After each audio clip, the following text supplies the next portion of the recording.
Hi, my name is Paul Lanzi, and I'm the COO and co-founder of Remediant. I'm actually really excited to be chatting with you today about how we can shift PAM projects into high gear using the concepts of zero standing privilege.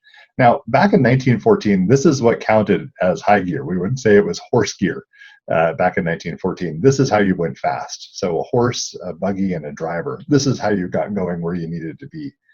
And there was a lot of different attributes that you might use to evaluate one horse driver versus another, whether one used dual braided ropes or whether one used 36-inch diameter wheels or whether one had chosen to name their horse Fancy.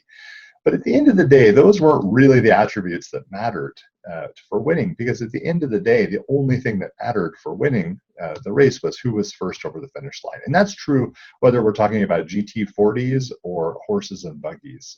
It's really, in racing, the goal is very clear. It's who's the first over the finish line. And it would be so nice if things were so clear in the information security world as well, where our objectives for information security projects were just that crisp. But when we think about privileged access management projects, one of the challenges is that different departments might have different goals for why you're doing a privileged access management project in the first place.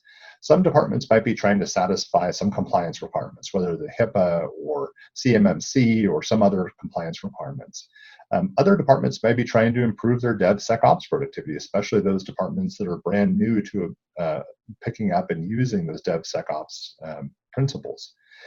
Managing the privilege access and making sure that the DevSecOps engineers have the privilege access they need when they need it is a critical reason for some organizations to do PAM projects.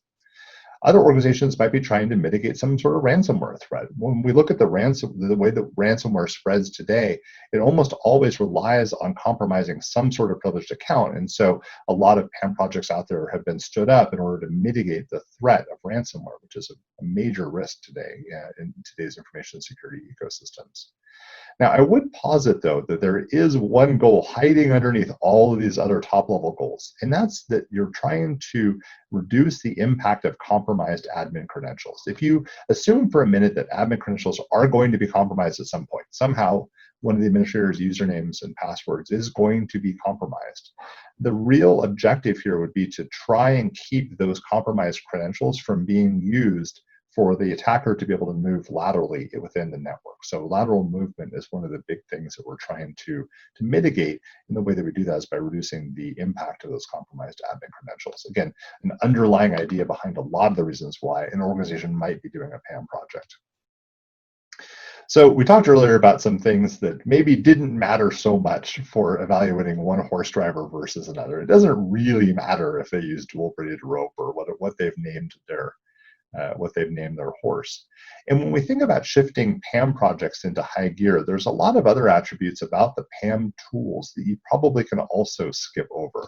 Things like what level of bit encryption they're using for password storage and how many sessions at once they can do, how many times a day they rotate their passwords. These are actually not the attributes that you should be looking at if you're trying to accelerate your PAM project and create a PAM solution for your enterprise that's going to work really broadly.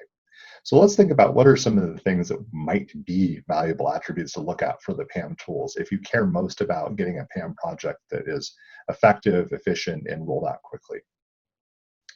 I think it comes back to thinking about the core goal, which is to reduce the impact of compromised admin credentials. And I think this really breaks down into two sub-problems. The first one is understanding scope. Now, as a former IT project manager myself, I love thinking about scope. And the tighter the scope and the more concrete the scope, the better odds you've got of having a successful project. So really, from a scope perspective, the first question you need to ask yourself is, what admin credentials exist today? How does my security ecosystem look right now before I even started the PAM project? And then think about what the real objective here, which is how do you protect those admin rights from the potential for abuse and the use of lateral movement? So let's dig into this a little bit more.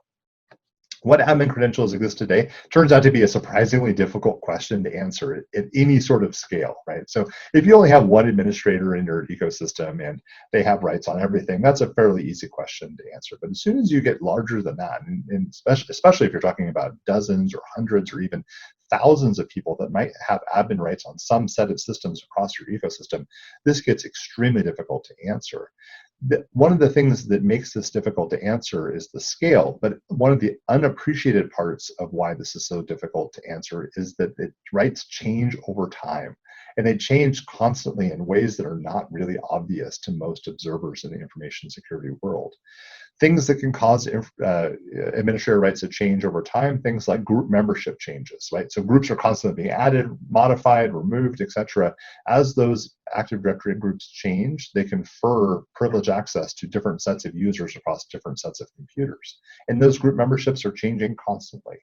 Another thing that causes this to change constantly is the creation and the removal of local accounts that have privileged access. So your directory is keeping track of your directory accounts and your directory groups, but it doesn't know anything about the local accounts that live on individual computers across your environment. And those local accounts can and often do have administrator rights on those systems.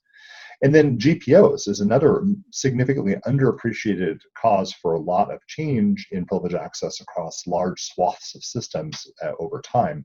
As those GPOs change and users and groups are granted or removed rights, you can see privileged access change over time. So really what we need here is some sort of continuous detection mechanism. Because looking at point-in-time snapshots of who has privileged access where are going to be, at best, incomplete, and at worst, they're going to just be flat wrong. So what you're seeing here is a graph that shows over the course of around 5 months or so, the change in privileged access for just one computer. Now, this is an environment that had around 10,000 computers or so, and we just chose to look at one computer, but you can see here that just in a 28-day period, they had 100% change in the privileged access on that one system.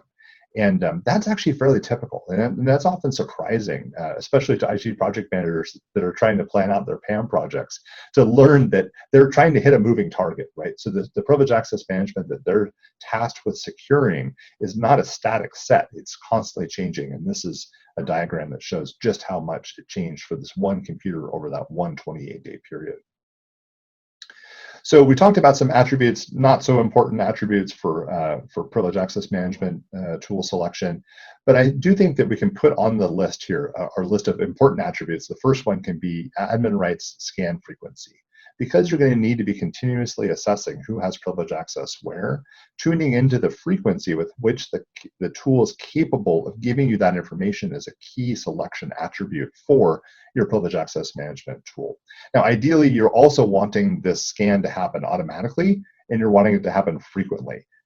When we started talking with our first customer, they were looking for this frequency to happen roughly once a week or so, right? That was their objective, was automatically and once a week. Remediant's technology is actually capable of scanning multiple times per day, and in smaller environments, potentially even more than that, with a very light lift without installing agents on the endpoint. So using those as selection criteria for your tools, very important.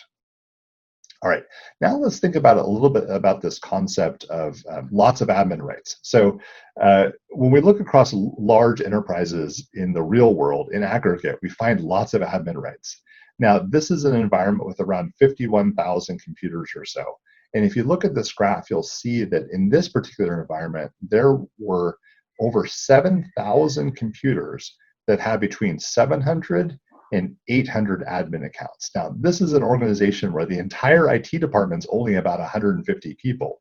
So it means that admin rights were being granted to not just the folks within the IT team, and potentially, there's IT team members that probably didn't need admin rights, but to lots of other accounts as well. And they had no idea that they had quite so much privileged access across their ecosystem until we were able to do that scan and assess.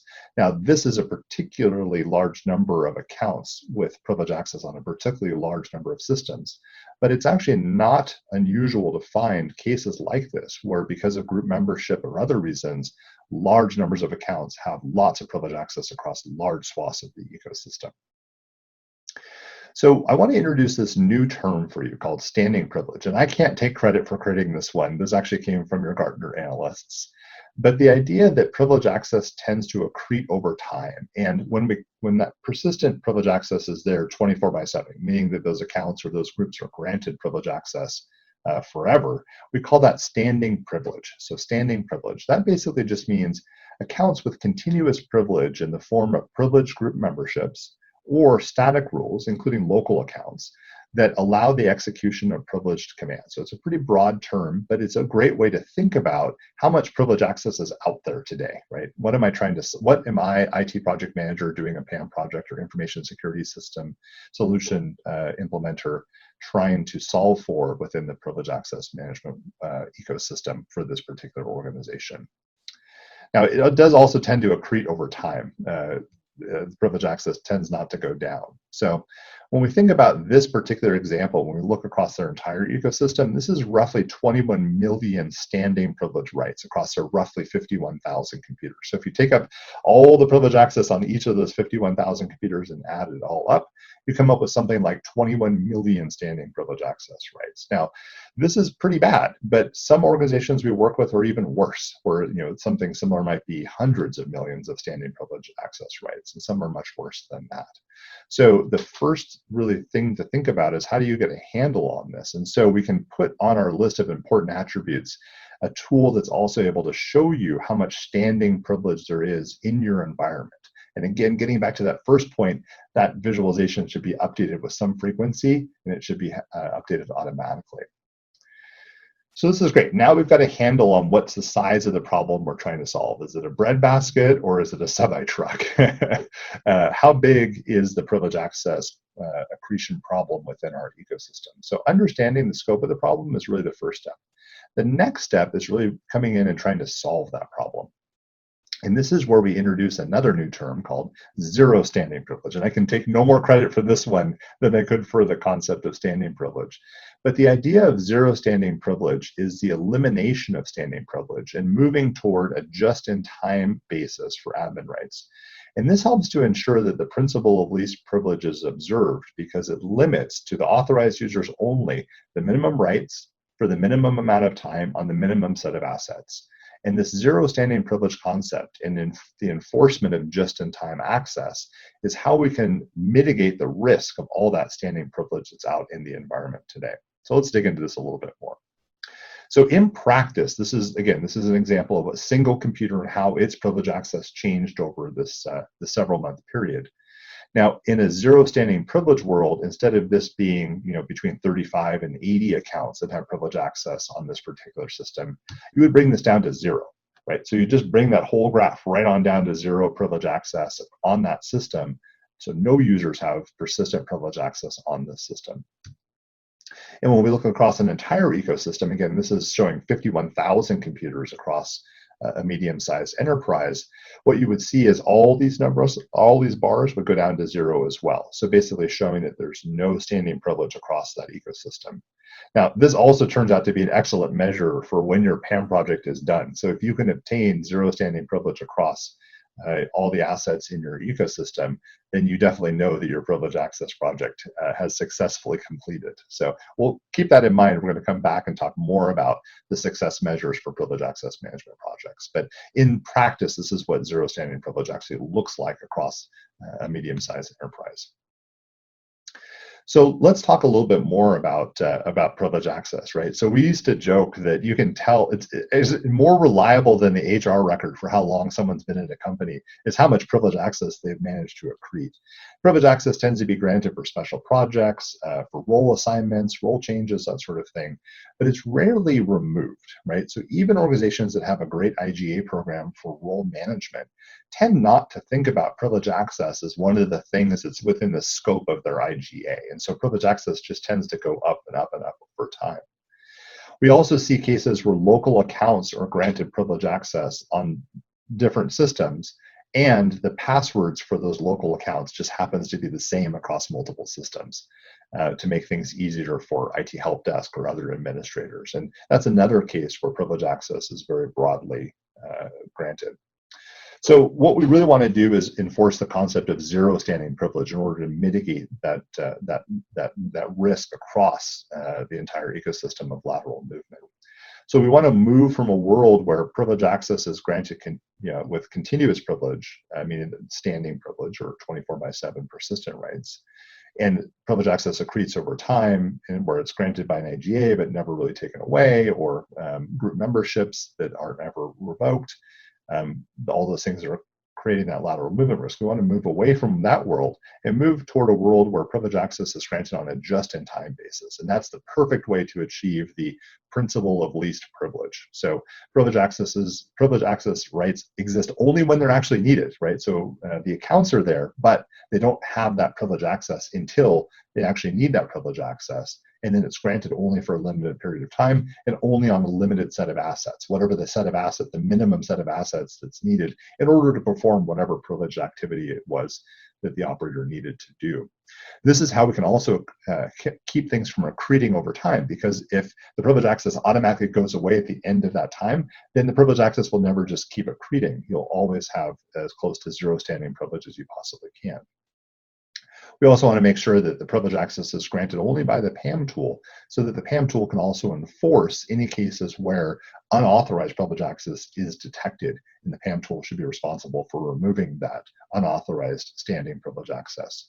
This keeps you from having orphan accounts with privilege access, and is a great way of mitigating that movement of lateral movement risk using privileged access. So providing just-in-time access is another core capability of PAM tools when you're selecting PAM tools for your PAM project. So we've talked a lot about how you can help think about zero standing privilege in both your tool selection and your project planning process. But let's move on to actual project execution. So I think that we all get excited when the race actually begins, right? So you've got your project authorized, you've done your tool selection. Now let's think about some ways that we can bring the concepts of zero standing privilege into the project execution. Now, the first thing is leveraging those three key attributes we talked about earlier for tool selection and bringing those into the project execution process. We can use those same three attributes. So when we think about admin rights scan frequency, it's really critical. We actually had one customer whose PAM implementation won an internal award for most impactful project because they were able to show how over time the admin rights had been accreting up. And then after they deployed the PAM tool, the admin rights were down to zero and then stayed there for a very long period of time. And then that's why they won this award for most impactful project, was to show that they had had a substantial improvement in the security ecosystem for the entire company. So this admin rights scan frequency is pretty critical. During project execution, if you are doing this correctly, if you are scanning and modifying your view of the privilege access across the ecosystem, it can tell you if you're moving in the right direction. If you're in the middle of the project execution and you're seeing admin rights go up, you know that something is leaking, that you've got something that you need to modify about your PAM project implementation. The other really big benefit here is that you, as a project team, can actually be improving the security ecosystem during the project. So many of our information security projects rely on a big bang at the end of the project, where you don't really see any improvement in the security ecosystem during the project, and only at the very conclusion of the project does something magic happen, and now the security of the organization is improved.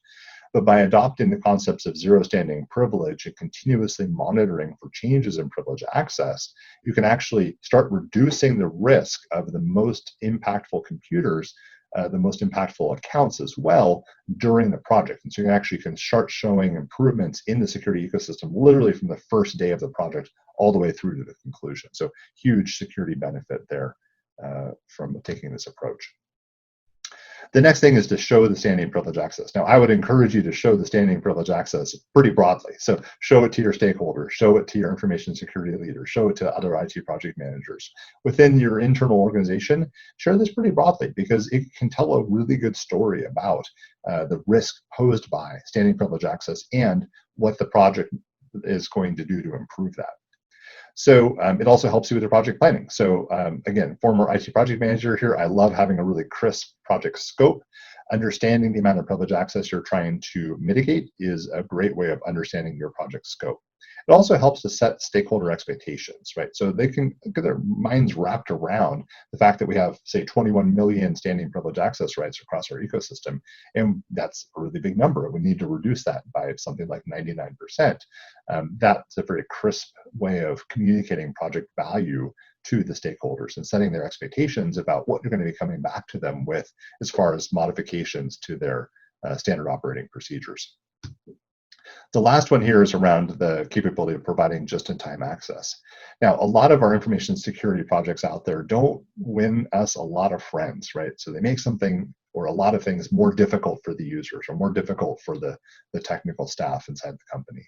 Now, I would say that just-in-time access is an exception to that, and their lives can actually be made easier from a privileged access perspective by implementing just-in-time access. So those DevSecOps engineers that were complaining about how difficult it was to use a password vault to check in and check out access to their recently spun up AWS instances, all that can be mitigated using the concepts of just-in-time access. So you can actually win over administrators into your good graces by implementing just-in-time access and making it easier for them to get their jobs done, while also mitigating the risk of lateral movement using compromised privileged access across the ecosystem. At the end of the day, it's making their jobs easier and less risky because none of them want to be the one whose account was compromised and used to cause difficulty and cause problems inside the enterprise. The other thing is that just-in-time access is actually probably a minimal behavior change for them to make as compared to implementing a password vault solution, which is going to significantly modify and impact their ability to get their jobs done. All right. Now you may be wondering, where do I start? Great. You've convinced me, Paul. Zero standing privilege is the thing I want. I've made all the core concepts behind zero standing privilege parts of my selection criteria for choosing a tool. I'm ready to start the project. Where do I start? And so the first step is really to think about, how do you rapidly assess the current state, right? How do you find out which admin credentials exist today? That is the first thing to answer for yourself. And the tool needs to support that as well. And then the second thing is, how do you protect them? And that's really where prioritizing the protection rollout comes in. So let's dig into that a little bit more. Prioritizing the protection rollout really comes down to a couple of different concepts. There's a lot of moving parts to track in all of this, honestly. So during the planning stage, you might want to be asking yourself and making sure that you know about what all of the IT assets in your ecosystem are. This turns out to be a very difficult problem to answer, even for medium-sized enterprises. So getting as much of a handle as you possibly can on what assets are out there is pretty important. Now, there's a reason why IT asset management is in the SANS top 5, and it has to do with exactly this problem, because you can't really prioritize different systems or different accounts if they're not on your radar already. So really making sure you've got a solid handle on the full set of IT assets is quite important. The next thing is to leverage any existing cybersecurity prioritization criteria. There's probably a matrix somewhere in your organization already that rates different systems or different accounts or different groups or different assets based on their internally assessed priority from a cybersecurity perspective. So feel free to borrow, steal, leverage that work as you start your PAM project. The next thing is to think about whether you've included the business's perspective. The reality is that in the world where more organizations are adopting cloud technology, the lines of business themselves are often running some of those technology solutions. And so incorporating them, folding them into the PAM project is a pretty critical part of having a successful PAM project. They may also be able to tell you about where privileged access exists that you didn't know about before, whether those are cloud systems that they're running or internally operated systems or vendor systems or partner systems. Incorporating the perspective of the business in your PAM project is really critical. And then also to think about DR and BCP. There are often DR and BCP plans that have something contemplating privileged access that the PAM projects may not know about until they go in and dig into that. And then the last suggestion I have here for the planning stage is to get really solid on who approves the exceptions. There's always going to be exceptions. There's exceptions to literally every rule. And understanding within your PAM program who it is that has the authority and the authorization to approve any exceptions to your policies around privileged access is a great thing to get settled way up front. So solve that before you start the project and you'll be a much happier crew. So who are the approvers and what is their review process? Great things to figure out ahead of time. All right, let's move on to the execution stage. You're all done with planning. You've got the perfect project plan. And now you're in execution stage. What are some things you might want to consider? What are some roadblocks you might want to anticipate? There's a couple of things you're really trying to do here. You're trying to achieve the project goals. That's fairly obvious. That's what execution is for. But you're also trying to prevent future backsliding. right? So today your privilege access management is in whatever state it's in. You're going to attain zero standing privilege, but you don't want to have to find out later on that you were fighting an uphill battle, and that as you were removing standing privilege access, other people were granting it. So here's some roadblocks to that you might want to consider. The first one is to ensure that all new computers, and that's virtual machines, laptops, desktops, if it runs an operating system, you should make sure that one of the first things you do is ensure that all the new ones of those things come with privilege access management already enabled. And however that works in your organization, make that a high priority. That way you're not running on a treadmill that's moving backwards for you. The next thing is to educate and influence and enforce the concept of principle of least privilege. It's often surprising how few people outside of information security teams understand the concepts of principle of least privilege, but it's a pretty basic concept. Once you explain it to folks and say what it is you're aiming for, this becomes a great communication tool, and users even pick up this language and think about principle of least privilege that they learned about from the PAM project in other parts of their job. So enforcing, educating, contemplating the principle of least privilege is a great thing to do to mitigate any roadblocks that you might anticipate. The next thing is to use automated policy enforcement to prevent backsliding. Like I mentioned, you don't want to be running uphill while the rocks are coming down at you. You want to be moving the whole project forward. So ensuring that once you put systems into a mode with zero standing privilege, you want to continuously enforce that zero standing privilege. You don't want standing privilege access rights to sneak back into those systems. So using automated policy enforcement to enforce zero standing privilege is pretty critical to avoiding that kind of backsliding. And then track and publicize your journey toward zero standing privilege. It's a pretty easily digestible concept to say, yep, we had 21 million standing privilege rights. Now we're at 2 million, and soon we'll be at 0, right? Communicating that clearly and educating both internal teams, internal information security teams, and leadership teams around your journey toward zero standing privilege is a great communication tool, and probably should be one of your project's KPIs, and potentially one of your leadership's KPIs as well. All right, so let's fast forward. End of the project, everyone's eating cake at the project closeout day. What are some things you might want to be thinking about at that closeout stage? The first thing is to ensure that someone ideally in leadership, but definitely someone within the information security team, has the continuation of zero standing privilege as an annual goal. Because there are new and different ways that standing privilege can sneak into ecosystems every day, right? So multi-cloud scenarios, or different ways that standing privilege can sneak in that the IT team weren't anticipating, can be a real threat to your concept and your enforcement of zero standing privilege. So just make sure that forevermore someone has zero standing privilege as an annual or goal, or whatever frequency with which you evaluate corporate internal goals. Part of that is watching for new sources of privileged identities. I mentioned multi-cloud is one. There certainly are other possible sources of privileged identities, but anytime you're thinking or hearing about a new identity store being connected into your information ecosystem, think about what are the privileged identities in that directory, and how can we mitigate them and bring them to zero standing privilege as well. And then my last point here is just to integrate. Integrate. So historically, privilege access management has sort of been an island all by itself. It's been its little technology thing that just did password vaulting, and it didn't really interact with much else in the information security ecosystem. Those days are long past us. Privilege access management done well is not just integrated with your SIEM, it's not just integrated with your IGA, but it's integrated with lots of other tools across your information security ecosystem. Now, exactly which tools is going to be dependent on your particular environment, but the concept remains. Integration of privilege access management into a broader suite of information security tools is absolutely critical to the ongoing success of your privilege access management objectives.